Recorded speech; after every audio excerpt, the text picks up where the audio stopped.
ló gbéraga kú ni o wọ́n ní family zazu ni kí n bọ́ sí wọ́ọ̀dù àwọn obìnrin esma tẹ bá dé wọ́ọ̀dù àwọn obìnrin oríṣiríṣi lè máa rí o mo dé wọ́ọ̀dù obìnrin báyìí kò kú tí mo rí bí ẹ̀ ṣe kú ni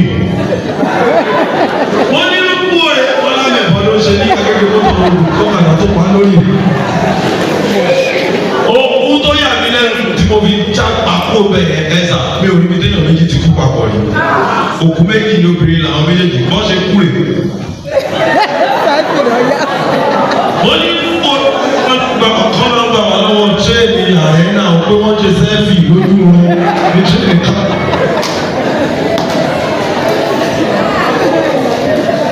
Please, if your hands are not too busy, let's make welcome Ori Odogo on stage. Everyone.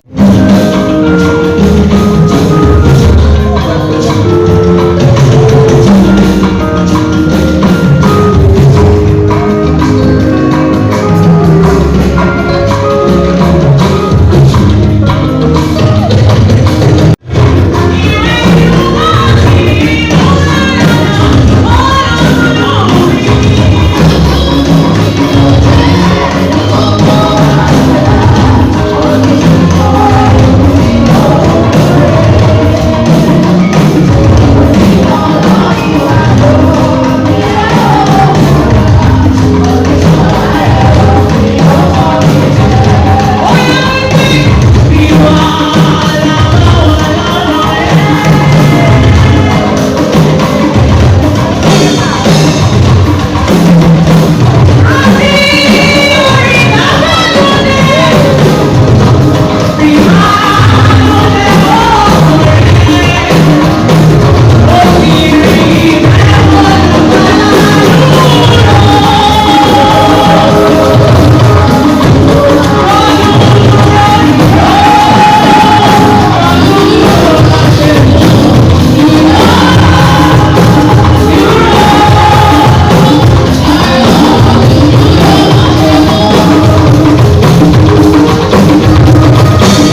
Can you please celebrate glory?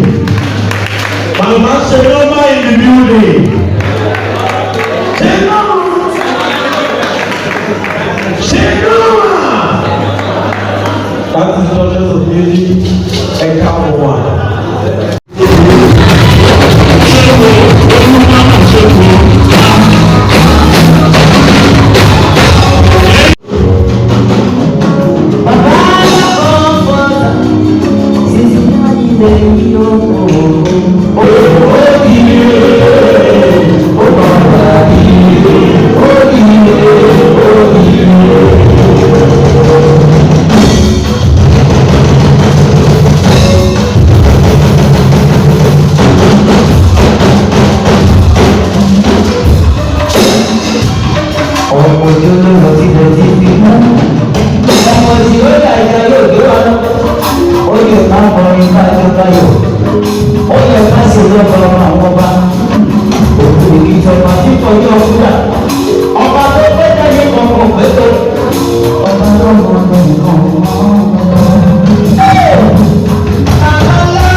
I want to honor to Otumba Dayo Akiteru, Bishop of the Radio, as a president personality of the year, Babala 9, giving it when the 13th November 2024.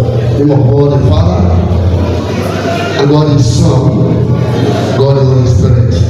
God bless you. More success in life in Jesus' name. Auntie, thank you so much. I appreciate it. Thank you.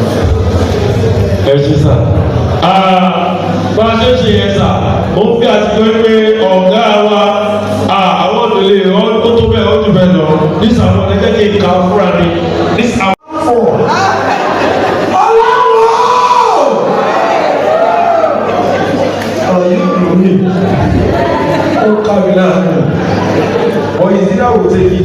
mean it.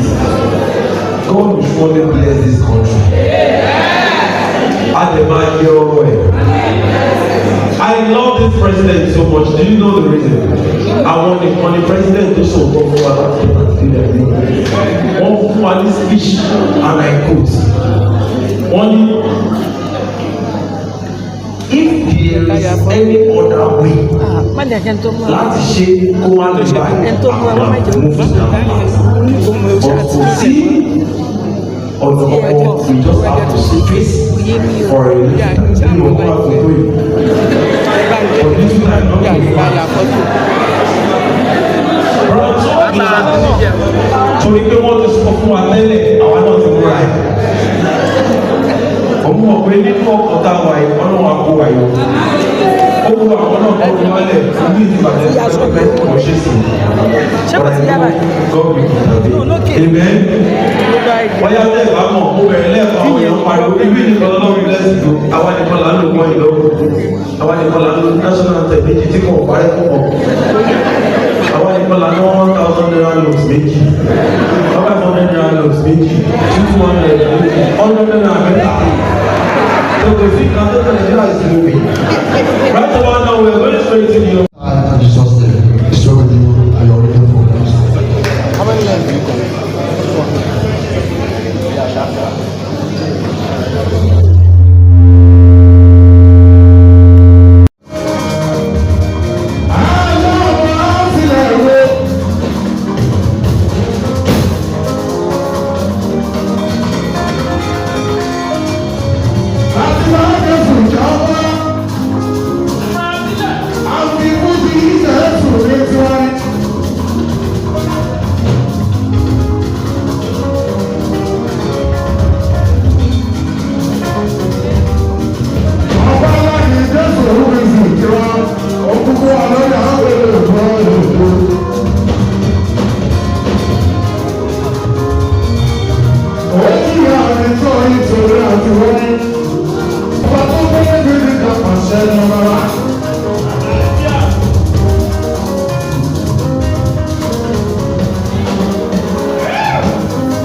Come on.